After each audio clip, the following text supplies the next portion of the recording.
बिहार में शराबबंदी कानून लागू कर नीतीश सरकार पूरे देश में अपनी सफलता का ढिंढोरा पीट रही है। शराबबंदी कर सरकार महिलाओं के उत्थान और गरीबों के हितों की रक्षा करने के दावे भी कर रही है, लेकिन नवादा में हुई 10 मौतों और उसे छिपाने के लिए चल रही प्रशासनिक कवायद ने पूरी सरकार को कटघरे में ला खड़ा किया है। यहाँ जहरीली शराब पीने से लोगों की मौत हुई और जिला प्रशासन ने इसे डायरिया और मिर्गी तक करार दे दिया। इतना ही नहीं, परिजन शराबबंदी कानून की धज्जियां उड़ाने का शोर न मचाए, इसलिए प्रशासन ने रातों रात परिजनों को ही नजरबंद कर दिया। उन्हें तब मुक्त किया गया जब तक कि परिजनों ने सरकारी कागज पर दस्तखत न कर दिए। शराबबंदी कानून की सफलता कागजों में किस तरह दिखाई जा रही है, इसका नमूना इसी से लगाया जा सकता है। परिजनों को अफसरों ने शराब की बात अपनी जुबान पर न लाने की हिदायत भी दी। साफ कहा, यदि शराब की बात कही तो जेल जाना होगा।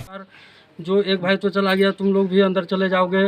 हाँ, दारू का नाम नहीं लो, इसको हटा दो, साइन करो कि किसी बीमारी के कारण मृत्यु हो गया। तो सर मैंने डर के कारण मैंने दस्तखत कर दिया।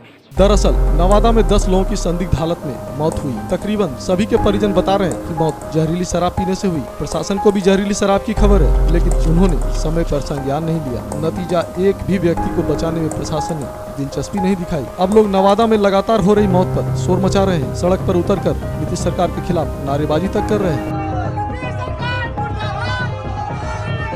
इधर मृतक की पत्नी ने भी बताया कि उसके पति बीमार नहीं थे, देर रात शराब पीकर घर आए, तबीयत बिगड़ने पर डॉक्टर के पास ले गए। वहां मामला नहीं संभला, इसलिए उसे बाहर ले गए, लेकिन नवादा के अस्पताल में उनकी मौत हो गई। रात में जी आए उन लोग ने धमकी दी है, बोले कि आप लोग शराब का नाम मत लीजिए, शराब का नाम लीजिएगा तो फंस जाइएगा।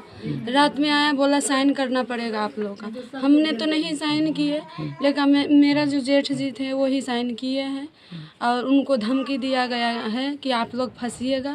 और ये तो मौत हुई है शराब से, और उन लोग कह रहे हैं कि शराब का नाम मत लीजिए। ये हम कैसे बोलें कि हम शराब का नाम नहीं लेंगे? हम, मेरा परिवार गया है, मेरा कोई ला के देगा जो हम झूठ बोलेंगे? ये तो शराब ही ऐसा चला, तो हम क्या करें?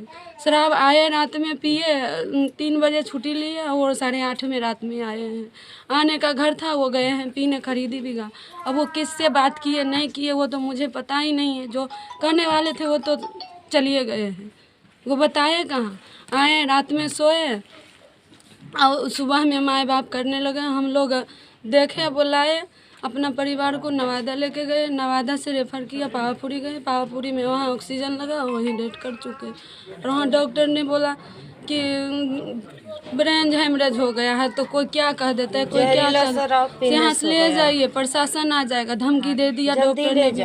तो हम लोग तो अनबैलेंस है, हम लोग क्या कहते। इधर मामले में नवादा से राजद विधायक विभा देवी ने नीतीश सरकार को जमकर आड़े हाथों लिया। उन्होंने कहा, नीतीश सरकार शराबबंदी का ढोल पीट रही है, पूर्ण शराबबंदी के दावे कर वाहवाही बटोर रही है, लेकिन नवादा में खुलकर शराब बिक रही है। जबरदस्ती कराया जा रहा है तो 20 लाख रुपया एक परिवार के नौकरी दिया जाए सरकार। आई जबरदस्ती तानाशाही वाला काम कर रहा है, तो अपना बचाव के लिए कर रहा है कि हम बंद कर दिए हैं और शराब चलिए रहा। तो शराब चलिए रहा है, फिर भी देखिए कि शराब माने बेच रहा है या पी रहा है, तो जांच किया जाए। और जांच में तो या प्रशासन चाहे अफसर दबाव माने दे करके। अब 12 बजे रात में, 1 बजे रात में कोई तुक नहीं है कि किसी को घर में जा करके साइन करवा लेगा जबरदस्ती दबा के कि फंस जाएगा, तो उधर मरिए गया और दूसरा के फंसाने के माने जबरदस्ती कर रहा है। जहरीली शराब पीने से दर्जनों लोगों की मौत हो गई। प्रशासन डायरिया और मिर्गी व दूसरी बीमारी के कारण बता रहा है। सरकार को तत्काल जांच कर दोषियों पर कार्रवाई करनी चाहिए और मृतकों के परिजनों को मुआवजा भी देना चाहिए। नवादा से खबरें आप तक लाइव के लिए अमितेश सिंह की रिपोर्ट। लेटेस्ट खबरों के लिए देखते रहिए खबरें आप तक live. Like, share and subscribe करना ना भूलें।